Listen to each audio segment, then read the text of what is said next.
Hey everyone, welcome back to my channel. Today I want to share with you my step-by-step process of my editing in Lightroom of some recent photos I took of Venusa at a rose garden using the Nikon ZA and the Z 50mm f1.2 lens, shooting at high-speed sync. So let's get to it.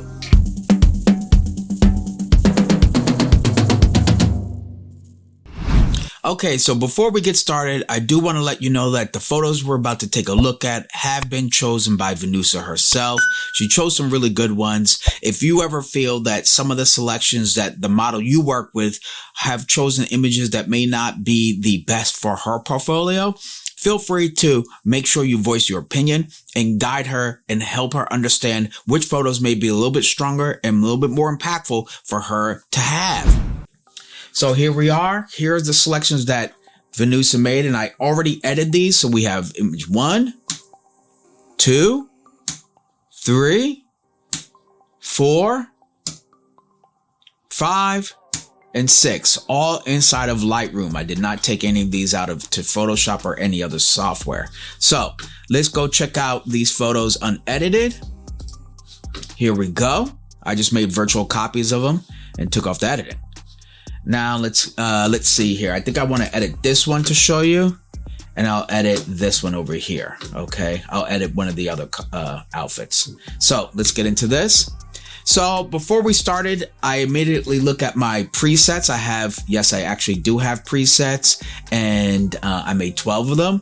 And I did have these up for sale. If you're interested, just let me know. I still have these available, but I used the vintage preset for this outfit.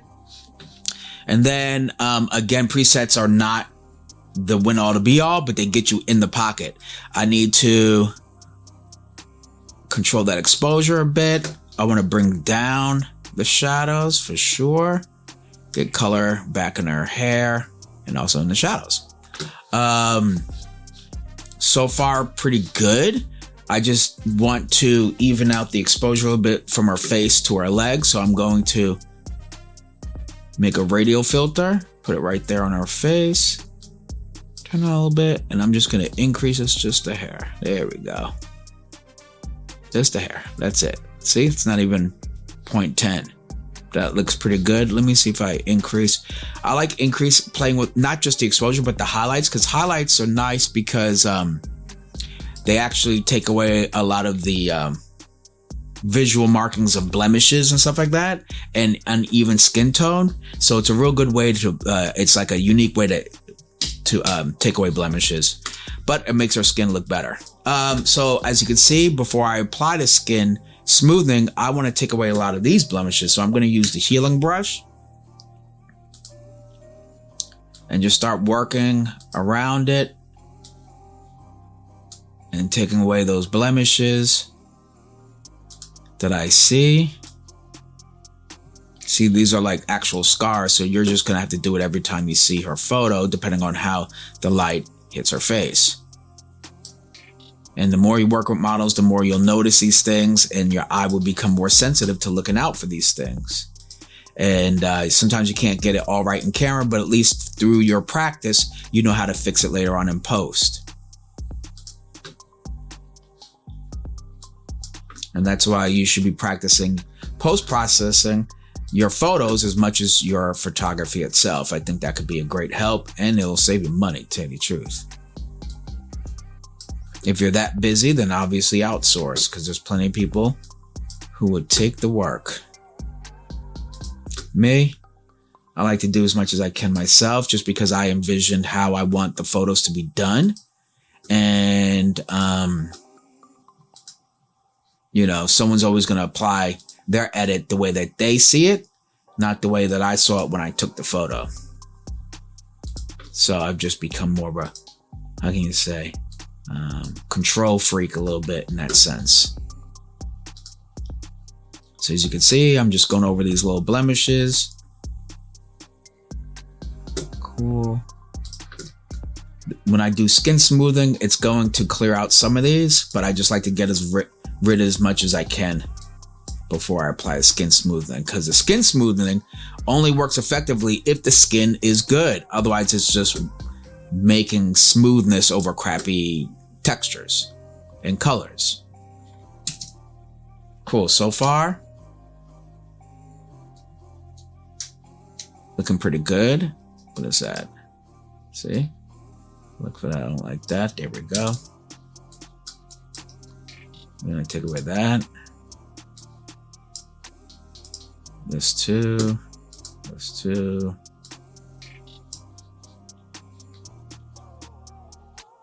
Let's go a little bit right there. Awesome. I'm gonna flip that up top to match the skin tone a bit. There we go. Let's move it down a little bit.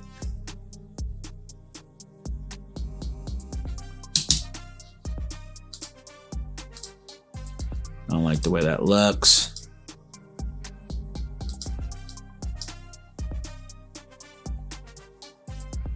There you go, that's better. That's better. Cool. So that's so far so good. See right here. Right there. And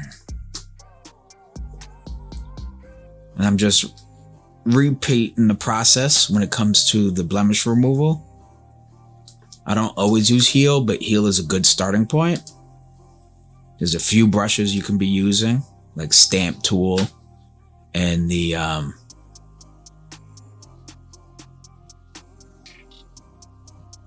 whatever this tool is. They don't want fucking.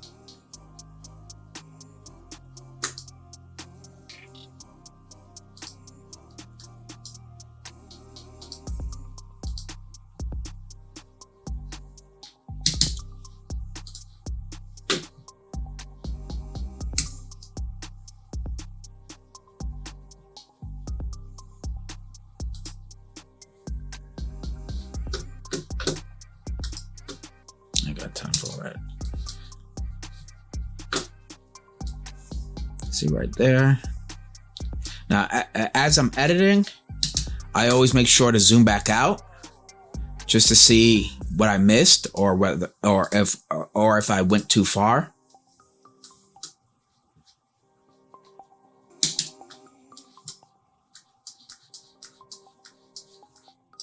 See, like right there. And I noticed that if you're moving the image, you can see those blemishes.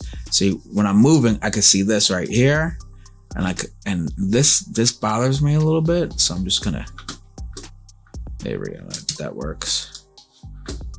Cool, now I'm gonna do, let me just check our chat. Yeah, that's cool. Now I'm gonna apply a mask, select people, but the photo already looks pretty good. And then person, and then I'm going to facial skin and body skin. Go to light, and I'm gonna decrease this by 225 because I like to make sure there's skin texture. Let's take a look. Looking pretty good. Looking pretty good, but again, it only applies good smoothing over a good surface. So that's why cleaning up the skin prior to is highly recommended. See that right there? Let's see if we get rid of that. That's her skin, I think. Maybe it got bruised, but we want to change that. See, we don't want that texture. We want this one right here. There we go. Cool.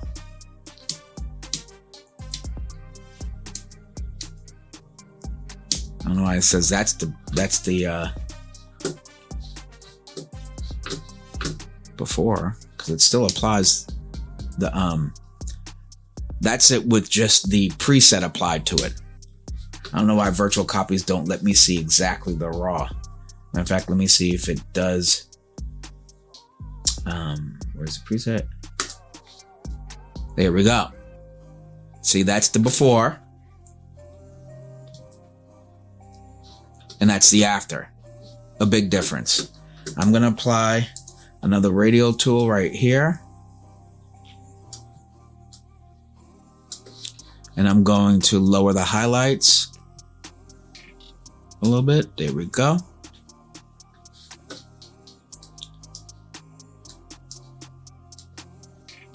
just over this area. There we go. Cool. Now I do see this, which is annoying me, so we're gonna take that out. And there we go. Now I'm gonna add a little vignette. -8. There we go. So again,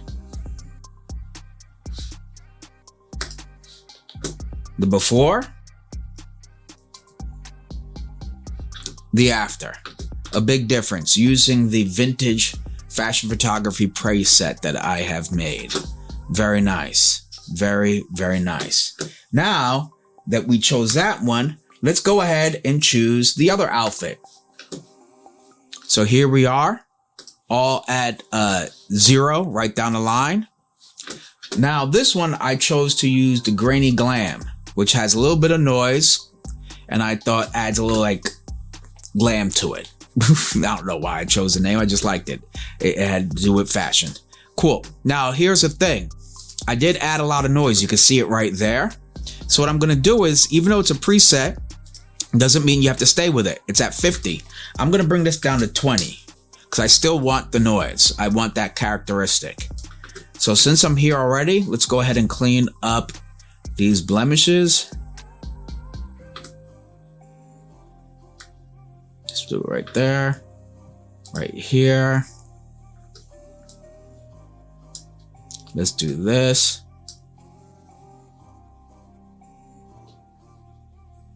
I think there's one right there. Let's just clean that up anyway. Cool. Let's clean that up. This up. That up.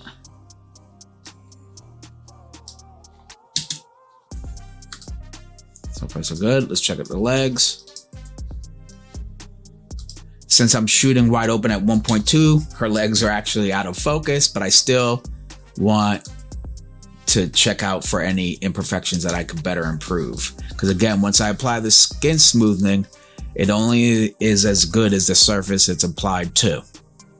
So cleaning it up, even though it's a little out of focus, to me it matters.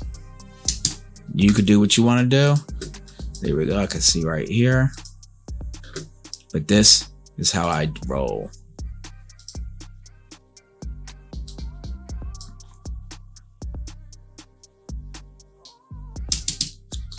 Cool. Check here.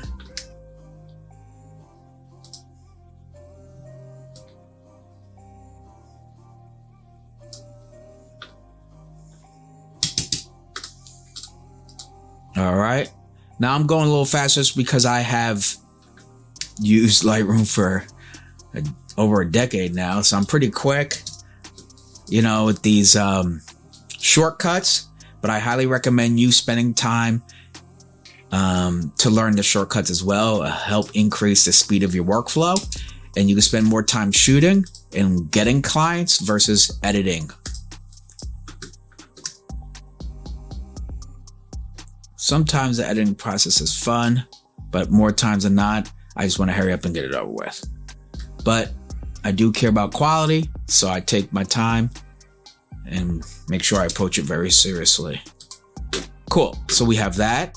Now, I do see on the bottom here, I don't like these, so let's go ahead and get rid of these distractions. And that's one thing. Sometimes it's these little things that will draw the attention away from your subject.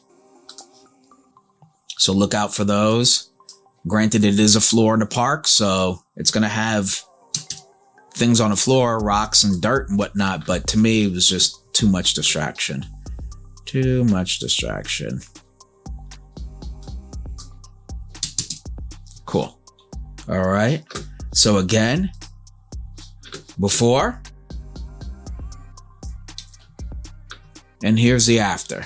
Very cool. I am going to go to the tone curve, and this is what comes with the preset. I'm going to dial it back a little bit.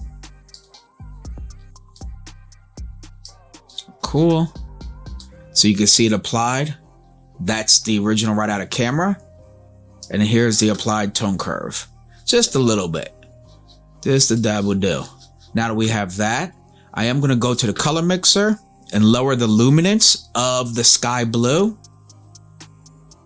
I think it's gonna go to like,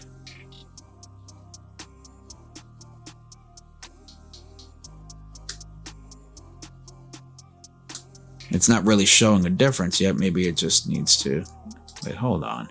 This is ridiculous. Oh, okay, I see it applied. What I need to do now, because I wanted to lower the highlights here, I'm gonna create a radio filter, which is just Shift M on my Mac, if you're curious. But if you go to radio filter, it will tell you what the what the shortcuts are in general. So cool. So I have that. Now what I'm going to do is lower the exposure a little bit. There we go. Not a whole lot. I don't want to go like that. Just a little bit. Take away some of the highlights, perhaps. There we go. Cool. Now I'm going to make another radio filter. Put it right over her face, because I want to bring up the exposure on her face a little bit more to match the exposure on her legs, make it more even, because her head is further away from the lens. So there, due to inverse square law, the same amount of light that's hitting her legs may not be hitting her face clearly. So let's go ahead, increase that. There we go. Let's increase the highlights just a little bit. Nice. Like that. Cool. So we have that. Again, as you can see, a dab will do, just a little bit. Now we're going to apply skin smoothing. So I'm going to go to people, select people, and then I'm going to click on her and choose face skin and body skin. Create a mask for both that. Okay. Let's just call it skin. And then I'm going to go to custom light like I did the other, so that the skin smoothing process or the amount of the masking is applied throughout all the images the same amount. Okay. So now that I have that, I like to dial it back like I did the other. So from -35 to -25, because I like to retain some texture in the skin. Very cool. Very cool. Very nice. Now I'm going to add that vignette that I had in the last one. Awesome.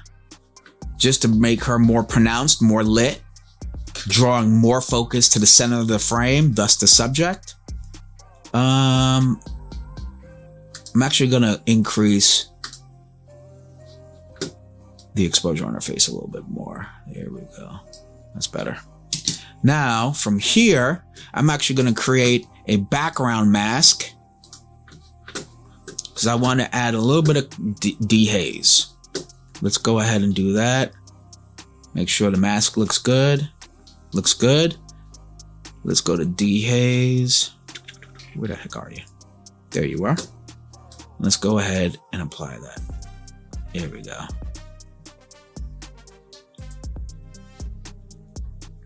That looks cool. Let me go ahead and apply the same dehaze on the other image to the background. Let's go ahead, select background, make sure, see how good this AI is? It just applies it really well. I mean, it applies it pretty well. So kudos to Adobe with knowing how to apply this good old mask. Or rather, applying AI. Let's go to dehaze.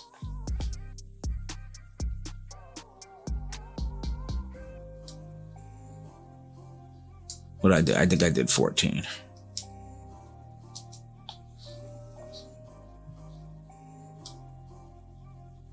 Yeah, there we go.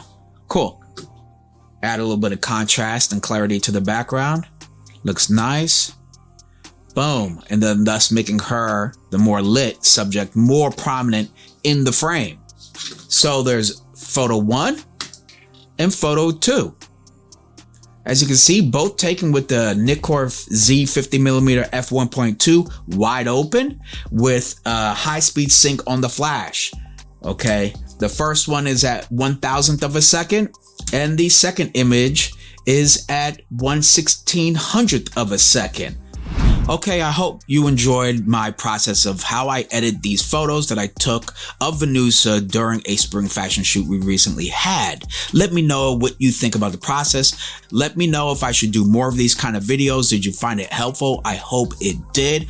Either way, I do plan on doing more of these so that you can see that these photos have to be processed some way, shape, or form. They don't just come out of the camera looking fantastic. If you enjoyed this video and you would like to see more, don't forget to press that like, that share, to subscribe, and you already know, hit that bell to get notifications for my upcoming content. I'm Robert Silver, and until next time, keep shooting and stay creative.